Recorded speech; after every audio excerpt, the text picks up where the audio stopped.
Ya estamos de vuelta acá en este programa y tanto Quique como yo nos complacemos en tener a este invitado de lujo hoy en el set a las 8:45. Es el abogado Alexander Eisenstadt y usted se acostumbrará a verlo porque empieza a levantar él varias luchas que vale la pena discutir y escuchar. Hoy, por ejemplo, encabeza ese grupo de abogados que está planteando ante la Corte de Constitucionalidad el dilema de dos normas. Lo que Alexander y el grupo de abogados propone es que es inconstitucional que una norma, que es la del legislativo, permita que los diputados se cambien de un partido hacia otro. ¿Es este el final del transfugismo? ¿Qué es lo que proponen ustedes, Alexander? Gracias por estar acá. Gracias por la invitación.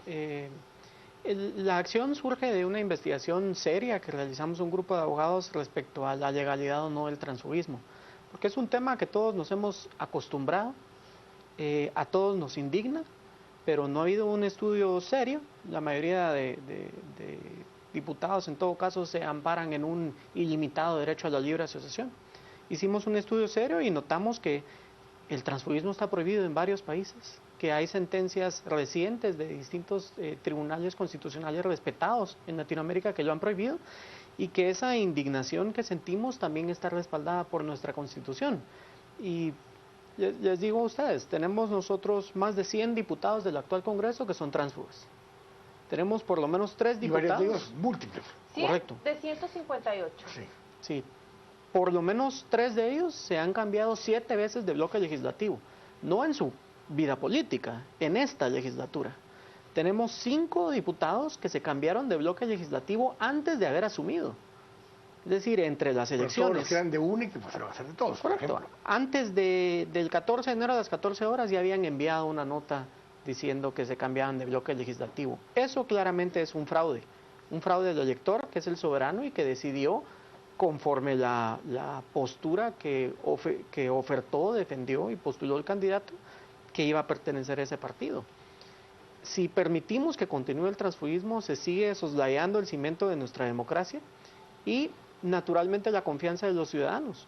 Porque ¿cómo es posible que un partido que entró con 14 diputados en las elecciones pasadas ahora tiene una mayoría? Y esa mayoría que 60. no está... Sí. Bueno, no sabemos, porque entre que se expulsaron o no expulsaron y demás, no sabemos por dónde andan ya, pero digamos 60. Pero es una mayoría que no, o un número que no cuenta con un respaldo de legitimidad democrática, que tiene que provenir del soberano, que de conformidad con la Constitución es el elector. Pero a ver, la pregunta que yo me haría desde mi casa y para un planteamiento simple, ¿cómo es posible que esto ha pasado y nadie ha dicho hasta acá o esto está prohibido? ¿Cuánto tiempo ha sucedido esto? Bueno, hemos tenido un sistema que funciona no para que los ciudadanos hagan valer sus derechos, sino que para que miembros de cierta clase política obtengan algunas ventajas. Tenemos gobernantes que llegan a lucrar en vez de gobernar, y en este caso se dieron cuenta que incluso su vinculación política es una mercancía que pueden vender. Honestamente, en este momento tenemos un mercado donde los diputados se ofertan y nos dicen luego que eso es democracia. Y la democracia no se agota con la oportunidad de marcar una boleta cada 4 años. La democracia es la vivencia real y efectiva de nuestros derechos constitucionales, que implican que el voto del elector tenga consecuencias que se respeten durante esos 4 años. Ahora tenemos 3, digamos, cosas particulares con respecto al voto. 1, votas por listado. Correcto. 2, tienes que ser tienes que haber sido promovido por un partido para poder ser electo. Sí. Y 3, lo eres por ese periodo completo, a menos que cometas alguna falta, algún delito o algo, y seas expulsado. Bajo esas 3 lógicas, la persona tendría que poder quedarse en el partido que lo eligió o que lo promovió, porque por el que votamos es por la lista, no por el nombre de la persona. Esa es una de las lógicas donde algunos argumentan que ni siquiera habría que cambiar ninguna ley para poder forzar a que no puedan cambiarse de partido, porque lo elegimos por medio de una lista. Y entonces ni siquiera sería necesario cambiar la ley para obligarlos a quedarse en ese partido. Correcto, esa es la lógica de la acción, que es una inconstitucionalidad, que lo que busca es atacar la ley del organismo legislativo, que es la única norma en nuestro ordenamiento jurídico que permite ese cambio. ¿Y quiénes la aprobaron? Los diputados. Del organismo legislativo, sí. Correcto, la aprobaron los mismos diputados para poder hacer de esto una mercancía. Nosotros consideramos viable y bueno que hay algunos proyectos de reforma que buscan prohibir el transfugismo. No son necesarios porque la Constitución que establece estos valores esenciales ya los prohíbe, pero un aspecto indispensable de esta acción es que si la Corte considerara, por ejemplo, que existe un derecho a ser tránsfuga y declarara sin lugar de acción, eso implicaría necesariamente que esos proyectos de reformas, el del Tribunal Supremo Electoral y el de Plataforma Reforma del Estado, serían inconstitucionales también. Eso no es posible. Yo quisiera preguntar cómo se combate ese alegato de los diputados, de los tránsfugas, cuando invocan la libertad, la libre asociación. Bueno, ese es un alegato frecuente en distintos medios, pero esa curiosamente... parece. Correcto. Curiosamente, en este caso son parte el Ministerio Público y el Congreso. Ambos defienden el transfugismo, que es natural que lo hiciera el Congreso. A mí sí me sorprende el Ministerio Público. Ninguno de los dos en sus memoriales siquiera cita el derecho a la libre asociación. ¿Sobre qué base lo defiende el Ministerio Público? El Ministerio Público lo que argumenta es que lo que se debiera de hacer es una reforma a la ley del organismo legislativo y no una inconstitucionalidad. Ese argumento es débil porque implicaría, primero, políticamente acudir a aquellos que han incumplido la ley para que la cumplan. Y segundo, si el Ministerio Público considera que se puede reformar para prohibirlo, significa que no existe un derecho. Porque en todo caso esa reforma sería inconstitucional. Pero atacando el argumento a la libre asociación, y que en algún momento fue el que más nos importó, yo les diría primero, no hay un derecho a ser tránsfugo. Eso no sería un derecho, sino que un abuso de un derecho. No hay nada inconstitucional de exigirle a una persona que sea congruente con su uso del derecho a la libre asociación. O sea, no es una contravención, sino que es una consecuencia del uso del mismo. ¿Por qué? Porque el diputado libremente y sin coacción decidió defender, postularse y ser parte de una plataforma electoral. Y fue con base en esa pertenencia y no su neutralidad ideológica que se le eligió. El que se cambien de partido es una traición al voto del elector, es un cambio unilateral al mandato, que uno no puede cambiar unilateralmente los términos de un mandato que ha recibido de alguien más. Y además evidencia una falta de carácter, una debilidad de convicciones y una patología antidemocrática. Porque yendo en esa misma línea, a ver, cuando el Tribunal Supremo Electoral designa las curules, las designa por partido, como primer acto. En segundo acto va a haber al listado a quien corresponde es por el número de curules que le designó, pero cuando vemos a la cifra repartidora, lo que hace realmente por el tema de la representación proporcional de minorías, lo que hace el Tribunal Supremo Electoral en primera instancia es determinar el número de diputados que le corresponde al partido por ese listado. No va a determinar a quién le corresponde primero, sino que determina a qué partido le corresponde de acuerdo a este listado. Y una vez hace eso, voltea a ver el listado y empieza a designar con nombre y apellido por el orden que está en ese listado. O sea, es obvio por la forma en que lo calcula el tribunal que le está designando la curul al partido, no a la persona. Desde el primer momento. Sí, se les eligió por estar abanderados por un grupo político y no por quienes son individualmente. Esto es tan claro que cuando no existe un suplente dentro de un listado distrital, lo que dice la ley es que se toma el siguiente en el listado nacional del mismo partido. Esa vinculación es indispensable.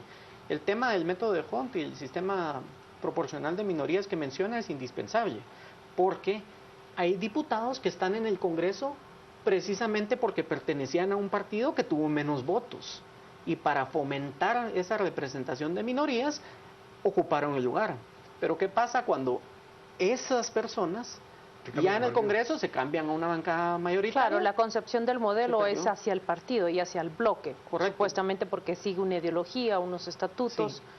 Valieron menos los votos de cada ciudadano que votó por el partido mayoritario, con tal de que hubiera una representación proporcional de minorías. Es un sacrificio al derecho a la igualdad en vista de crear una democracia representativa.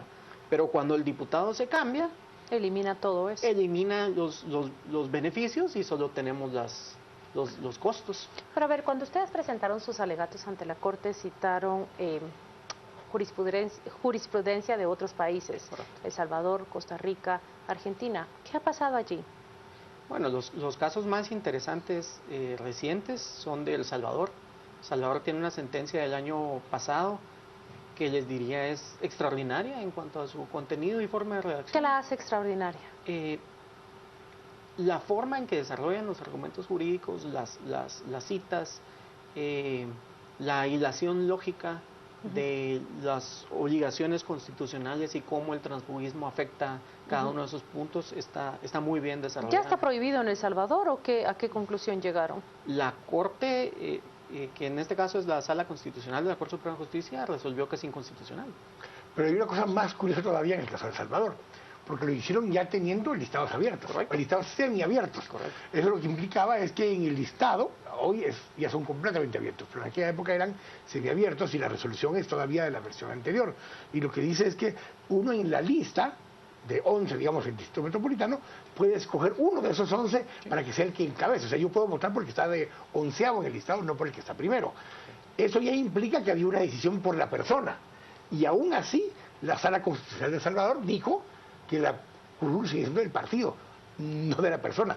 Y eso que ahí sí hubo una escogencia personal de Alexander. O sea, si hay una... todavía si en ese caso fueron así de duros, en nuestro caso, que es un listado cerrado, no habría ninguna duda. Correcto. En el caso salvadoreño todavía hay una vinculación partidaria, pero en nuestro caso es... absoluta. Es absoluta, no hay ningún límite ahí. ¿Cuáles son en qué proceso se encuentra ahorita este alegato ante la Corte de Constitucionalidad? Celebraron una vista pública el martes, si no estoy mal, y es ahora cuando los magistrados se retiran a estudiar el caso para emitir un fallo. ¿Cuál es el proceso que debe seguir? Sí, esta es una acción de inconstitucionalidad general. Tuvimos la vista pública el martes. El Congreso ni siquiera se presentó, que debiera ser el más interesado, el Ministerio Público sí, y presentó sus argumentos. Menciono que en esta acción ha sido interpuesta por 3 abogados. Me acompañan Fernando Quesada Toruño, que es un jurista eminente y de los abogados más respetados que tiene nuestro país, y el licenciado Álvaro Castellanos, que también es una figura muy reconocida, no tanto por su capacidad jurídica, sino que por su conciencia social. A mí, la verdad que me da mucho gusto y es un gran honor poder haber compartido, interponer esta acción con colegas de esa talla. Una pregunta que nos hacen justamente es que si, porque entendiendo como es una inconstitucional lo que se está planteando, si se declaran independientes, no que se pasen a otro partido, si simplemente se declaran independientes, igual perderían la curul bajo este concepto. Sí, la postura dentro de la acción de inconstitucionalidad es que se les eligió no por su neutralidad ideológica, sino que porque defendieron y ofertaron una plataforma electoral. O sea, el dueño de la curul es el partido, no la persona. En el fondo, eso es lo que estamos planteando, que el dueño de la curul es la persona, pero por medio del partido. Una vez renuncia al partido, deja de tener la curul. Lo que planteamos es que si un diputado quiere renunciar a su vinculación partidaria dentro de un bloque específico, lo puede hacer renunciando.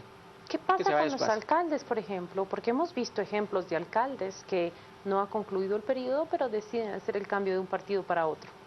Ese es un tema muy interesante también. En este caso no lo tocamos y ahí hay mucho campo para los constitucionalistas que quieran seguir trabajando este tipo de acciones. Bastante trabajo y estamos enfocados precisamente en el organismo legislativo, pero vamos ahora a escuchar lo que Juan Carlos nos tiene que contar de las redes sociales.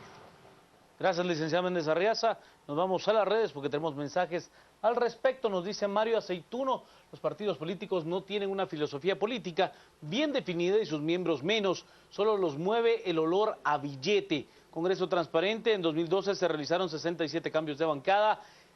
De ser reelecto, Aristides Crespo llegaría a su 8ª legislatura. Cristian nos plantea, mercaderes del Congreso no merecen el nombre de diputados, ya que los diputados se venden al mejor postor, vendámonos como esclavos mejor, tal vez así hacen algo, Aranganes. Y Maynor nos dice sencillamente, se han hecho de la vista gorda, ¿dónde están los expertos en asuntos políticos? Tan blandos se ven, sin propiedad. Parte de los mensajes que tenemos esta noche. Vamos a ir a la pausa. Al regresar, por supuesto que estaremos hablando a través de las redes sociales y discutiendo. Quique Godoy y Cristian Castillo en el debate. El caso Redes será nuestro hashtag de la noche, Caso Redes, para hablar acerca de esta trama que fue descubierta hoy por parte de la Comisión Internacional contra la Impunidad en Guatemala, CICIG, y el Ministerio Público. Caso Redes, nuestro hashtag de la noche.